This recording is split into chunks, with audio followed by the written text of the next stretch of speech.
विभूतयः। संतों का जीवन परोपकार के लिए होता है।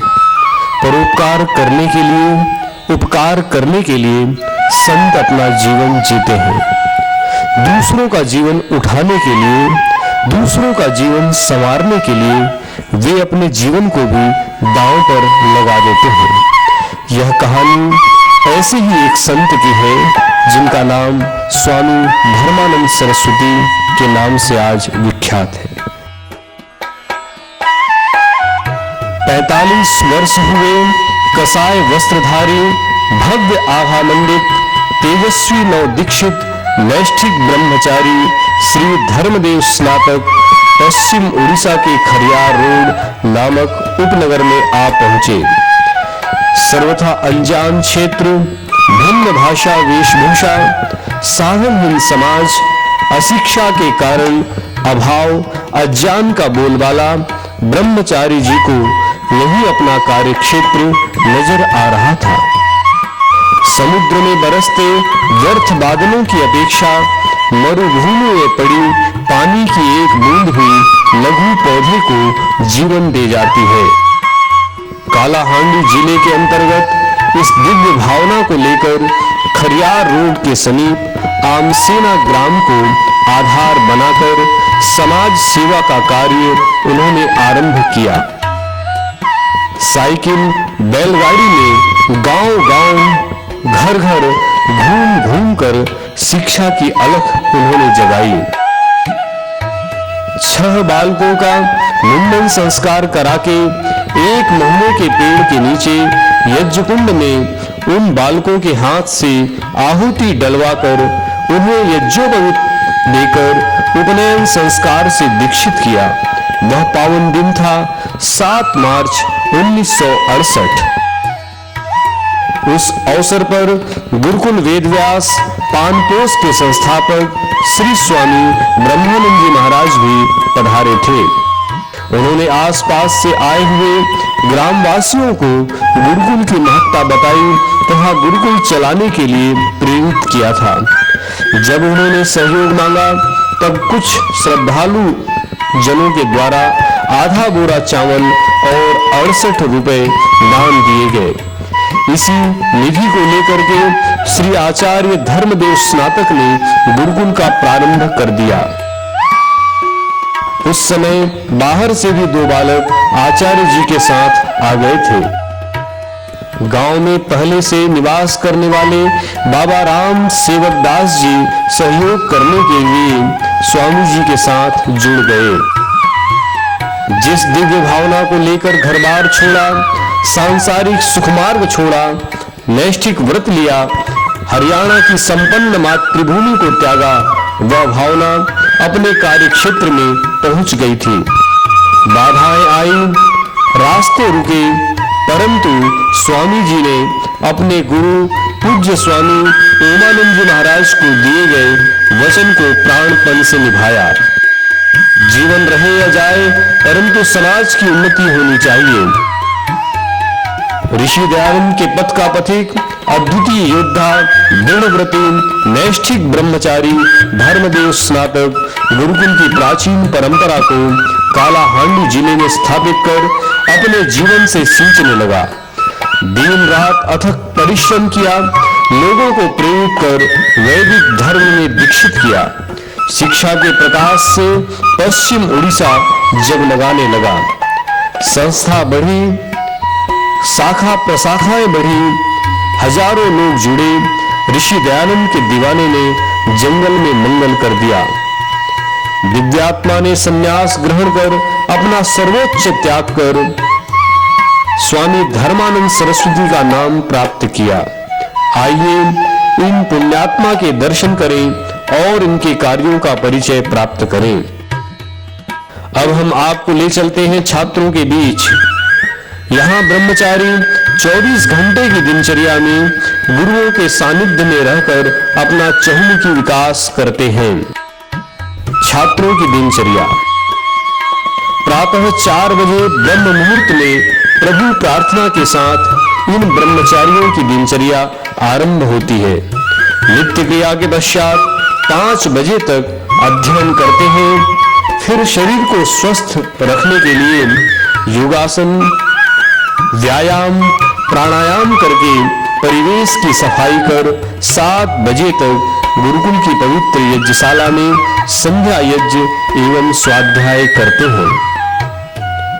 फिर 8:45 बजे तक जलपान करके राष्ट्रीय प्रार्थना के साथ विद्यालय में अध्ययन आरंभ होकर 12:30 बजे तक चलता है, जहां छात्र योग्य आचार्यों के चरण कमलों में बैठकर प्राचीन व्याकरण, वेद, दर्शन आदि का अध्ययन करते हैं।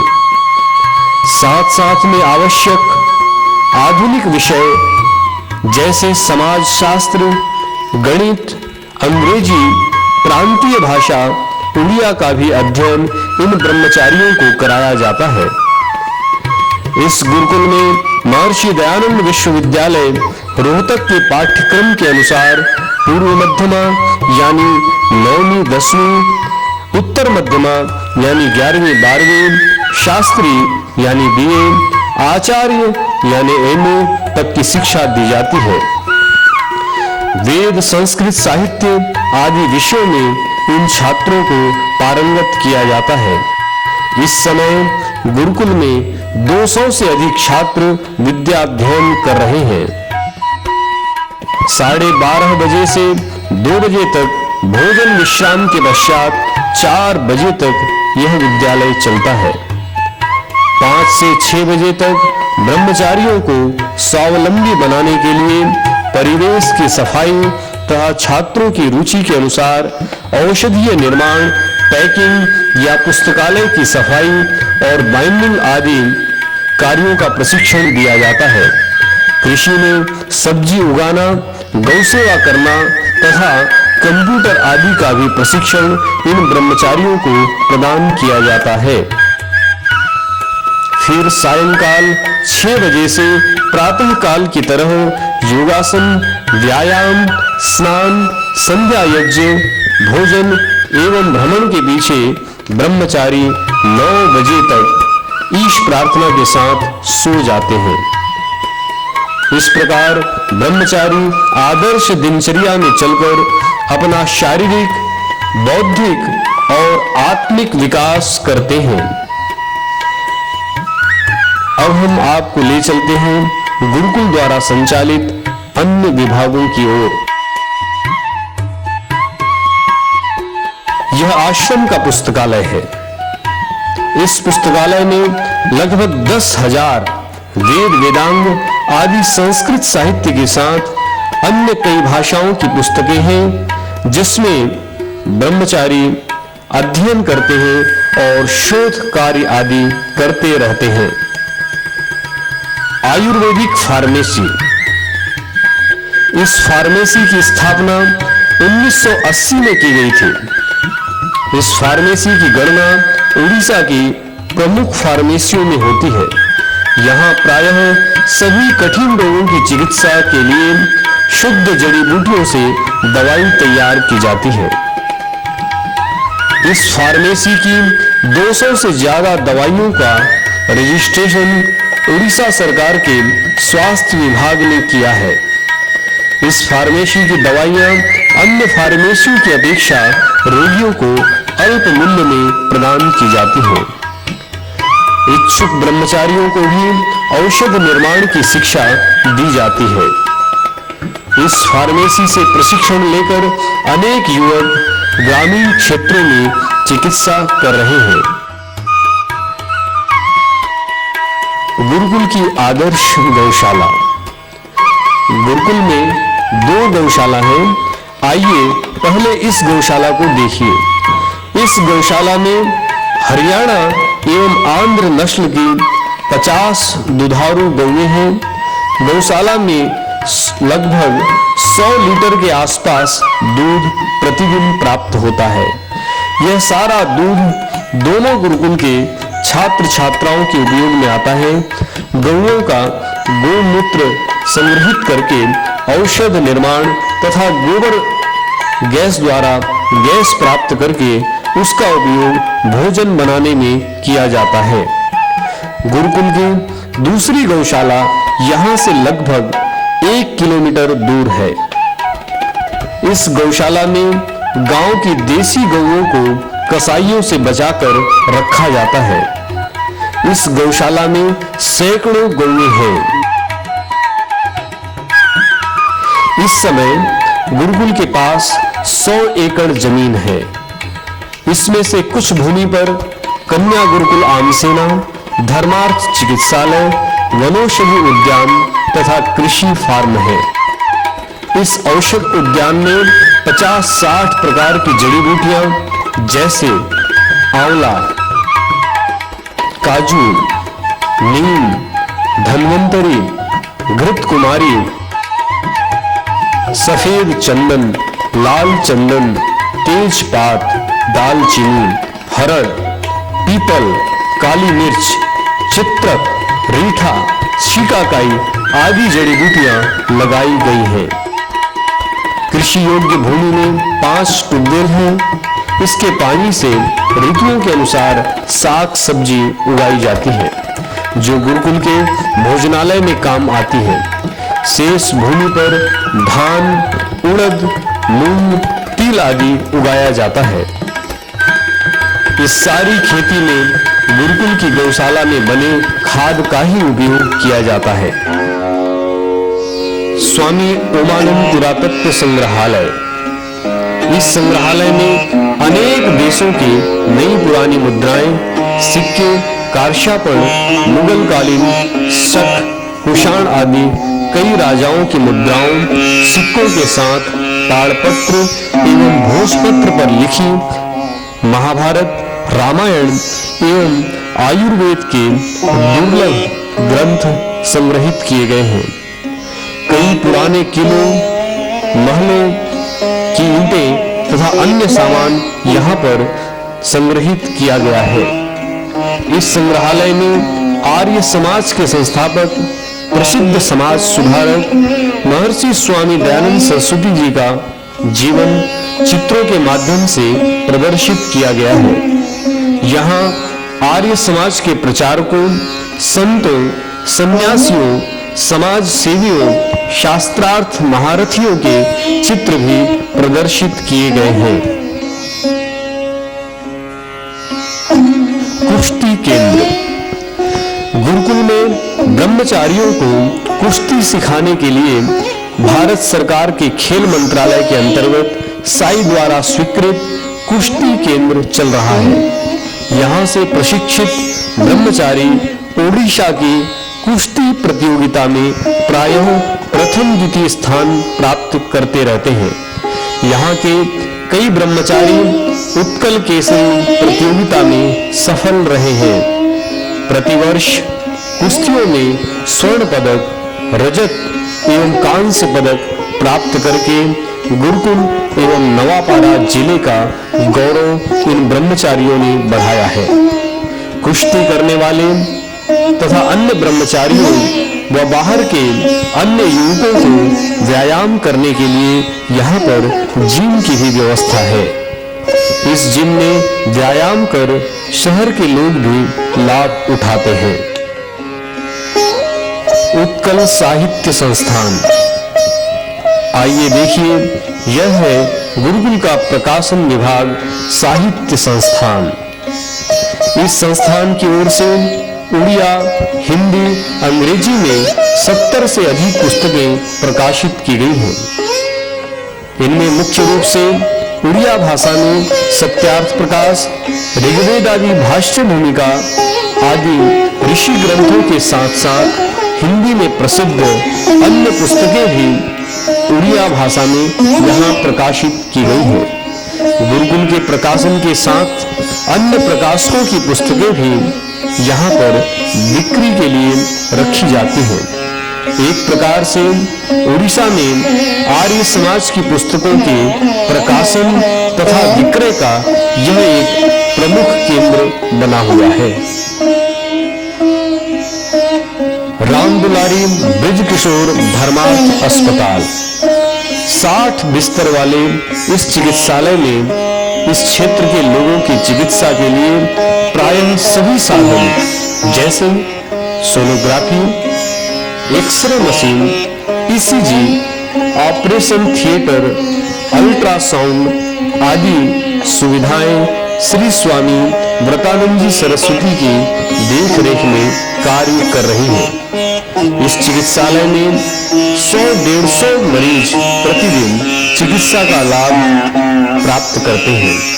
प्रत्येक रविवार को ओडिशा के पिछले इलाकों में चिकित्सा शिविर लगाए जाते हैं। वर्ष में 5-6 बार अस्पताल की ओर से आंख, बवासीर तथा अन्य शरीर के अंगों के ऑपरेशन शिविर के द्वारा कराए जाते हैं। इन ऑपरेशन शिविरों के लिए अहमदाबाद, सूरत से कई अनुभवी डॉक्टरों को आमंत्रित किया जाता है। इस चिकित्सालय का शिलान्यास ओडिशा के तत्कालीन राज्यपाल श्री यज्ञदत्त शर्मा के कर कमलों में 1991 में संपन्न हुआ था। यह गौरव का विषय है कि यहाँ उड़ीसा के महामहिम राज्यपाल श्री भगवत दयाल शर्मा, महामहिम राज्यपाल श्री यज्ञदत्त शर्मा, केंद्रीय मंत्री श्री प्रोफेसर स्टेर सिंह, सुप्रीम कोर्ट के सेवानिवृत्त प्रमुख जज श्री रंगनाथ मिश्र, दिल्ली के पूर्व मुख्यमंत्री श्री साहिब सिंह वर्मा, खेल मंत्री श्री विक्रम वर्मा के साथ ओडिशा के मंत्री भी समय समय पर पधारते रहे हैं। प्रसिद्ध उद्योगपति व समाज सेवी चौधरी मित्रसेन जी आर्य ने गुरुकुल रूपी लघु पौधे को वटवृक्ष के विशाल रूप में स्थापित करने में महत्वपूर्ण योगदान दिया है। उनके जाने के बाद उनके द्वारा स्थापित परम मित्र मानव निर्माण संस्थान निरंतर उनके सपनों को साकार करते हुए आज भी उसी तरह से गुरुकुल को सहयोग प्रदान कर रहा है। आदर्श कन्या गुरुकुल आमसेना। इस कन्या गुरुकुल की स्थापना पहले प्रौढ़ शिक्षा केंद्र के रूप में की गई थी। फिर 1980 से विधिवत कन्या गुरुकुल का प्रारंभ उड़ीसा के निर्धन, अशिक्षित, वनवासी परिवार की कन्याओं के लिए किया गया था। इस गुरुकुल में भी गुरुकुल आमसेना की तरह आर्ष पाठ्यक्रम की व्यवस्था है।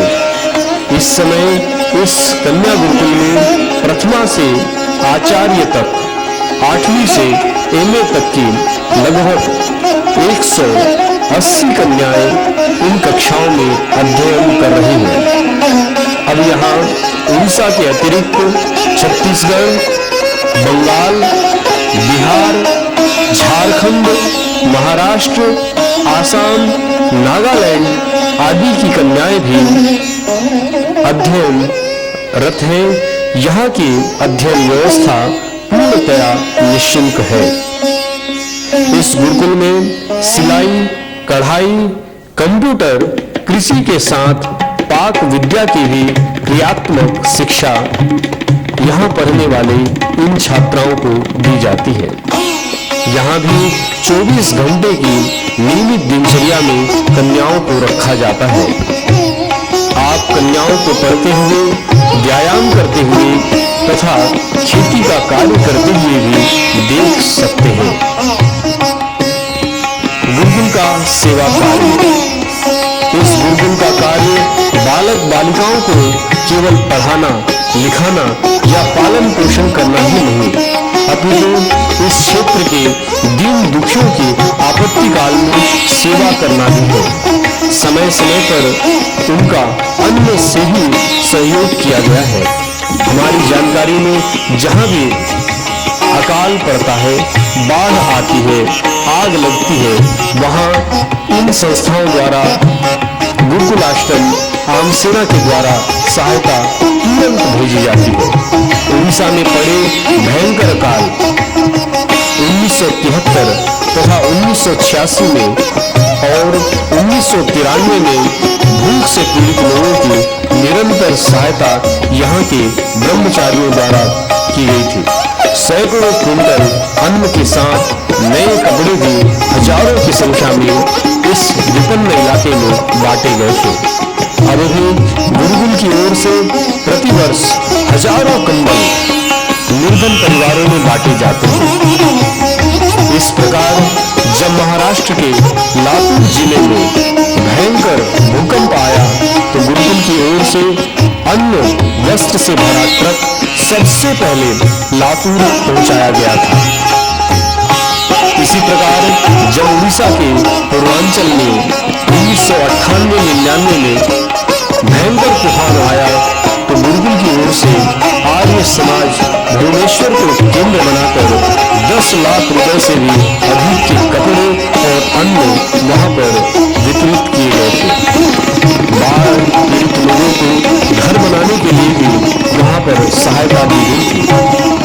इसी प्रकार छत्तीसगढ़ एवं उड़ीसा के वनवासी आदिवासी बहुल क्षेत्रों में सांस्कृतिक रक्षा के लिए उन्हें वैदिक धर्म से परिचित कराने के लिए भी विभिन्न स्थानों पर वनवासी आर्य सम्मेलनों का आयोजन समय समय पर किया जाता है। छत्तीसगढ़ के रायगढ़ जिले के ग्राम सलखिया एवं ग्राम तोलमा में 2 विद्यालयों की स्थापना की गई है। ग्राम तोलमा लैलुंगा से 30 किलोमीटर दूर जंगल के बीच यह विद्यालय चल रहा है। मिडिल अष्टम कक्षा तक की कक्षाएं यहाँ पर चल रही हैं। इन विद्यालयों में 150 से अधिक बालक विद्याध्ययन कर रहे हैं। यहाँ 20 कन्याओं का एक छात्रावास भी चलाया जा रहा है। अब धीरे धीरे बाहर भी वैदिक धर्म की रक्षा के लिए संस्थाओं की स्थापना की जा रही है। जैसे झारखंड आर्य प्रतिनिधि सभा के बहुत आग्रह करने पर शांति आश्रम लोहरदगा का पुनः संचालन करना स्वामी जी महाराज ने अब स्वीकार कर लिया है और वहां पर अपने गुरुकुल से 2 अध्यापक तथा व्यवस्थापक उन्होंने भेज दिए हैं। अब यह संस्था उन्नति पथ पर अग्रसर है। वहां पर 50-60 छात्र संस्कृत साहित्य का अध्ययन कर रहे हैं। झारखंड में 4 दीवारी बनाकर वहां की मूल्यवान भूमि को सुरक्षित कराया गया है। आर्ष ज्योति गुरुकुल आश्रम कोसरंगी। इस गुरुकुल की स्थापना दिसंबर 2004 को विश्व विख्यात योग ऋषि स्वामी रामदेव जी के करकमलों से की गई थी। इसका अगले वर्ष लोकार्पण छत्तीसगढ़ के मुख्यमंत्री माननीय डॉक्टर रमन सिंह जी द्वारा किया गया था। इस गुरुकुल का उद्देश्य छत्तीसगढ़ में आर्ष शिक्षा एवं वैदिक धर्म का प्रचार करना है।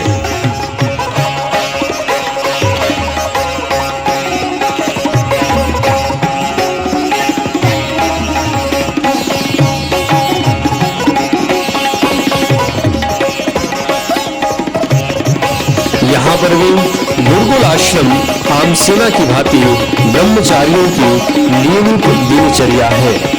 छात्रावास, विद्यालय, गौशाला आदि के साथ साथ एक भव्य यज्ञशाला भी यहाँ पर बनाई गई है। आदिम गुरुकुल आश्रम कुंडली कोरापुट जिले का ग्रामीण क्षेत्र भी अशिक्षित व मिथ्या आडंबरों से परिपूर्ण है।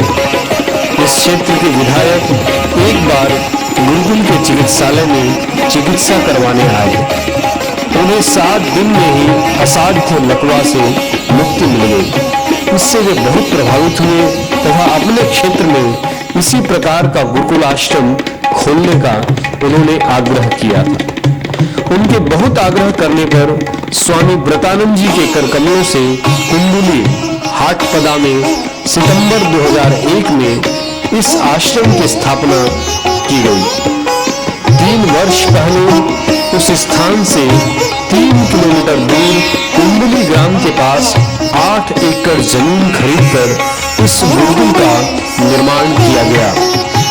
इस गुरुकुल के संचालन का मुख्य उद्देश्य गौ माता की रक्षा करना है, क्योंकि वहां प्रत्येक साप्ताहिक बाजार में खुले रूप से गौ हत्या की जाती है। उस सारे जिले में एक भी गौशाला नहीं थी। इस समय गुरुकुल की गौशाला में 100 गौएं तथा गायों की रक्षा के लिए 50-60 बालक आश्रम में रहकर विद्याध्ययन कर रहे हैं। इस आश्रम का संचालन आचार्य विनय जी एवं वैकुंठ जी कर रहे हैं। सोना बेड़ा।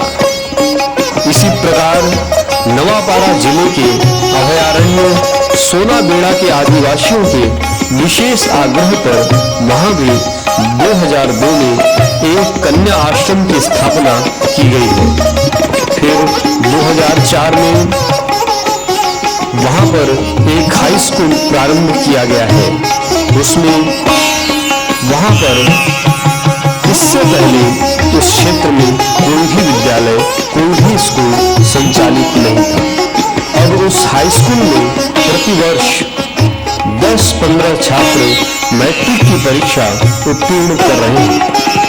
वहां 7 अध्यापक हैं। इस प्रकार कन्याश्रम में भी 6 अध्यापिकाएं एवं 70 से अधिक कन्याएं पूर्णतः निःशुल्क रहकर विद्याध्ययन कर रही हैं।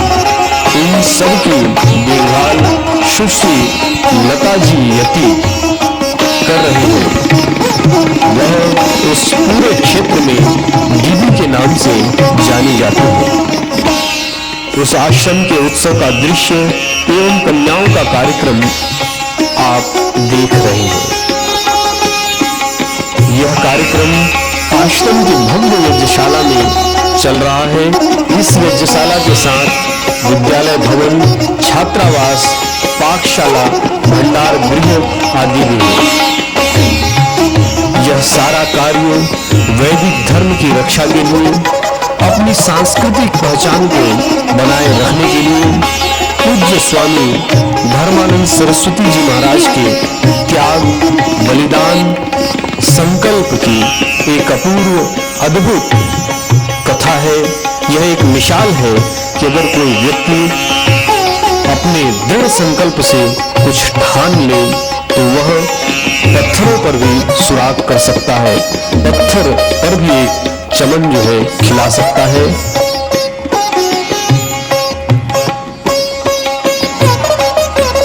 आप देख रहे हैं कि उड़ीसा के वनांचल में जहां सरकार की मशीनरी भी नहीं पहुंच पाती है, नक्सलवाद का आतंक हरदम छाया रहता है।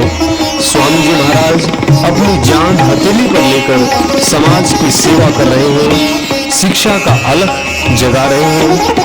आज जरूरत है कि हम, आप और समाज के सब पहरेदार मिलकर स्वामी जी के कंधों को मजबूत करें, जिससे उड़ीसा ही नहीं देश के कोने कोने में, दूरों में शिक्षा का दीप जल सके, वैदिक संस्कृति का उपवन महक सके। हारता जो नहीं मुश्किलों से कभी, हारता जो नहीं मुश्किलों से कभी, जिसका मकसद है मंजिल को पाना, धूप में देखकर थोड़ी सी छाया, धूप में देखकर थोड़ी सी छाया, जिसने सीखा नहीं बैठ जाना, आग जिसमें लगन की जलती, आग जिसमें लगन की जलती, कामयाबी उसी को मिलती है, कामयाबी उसी को मिलती है। ओम शांति शांति शांति।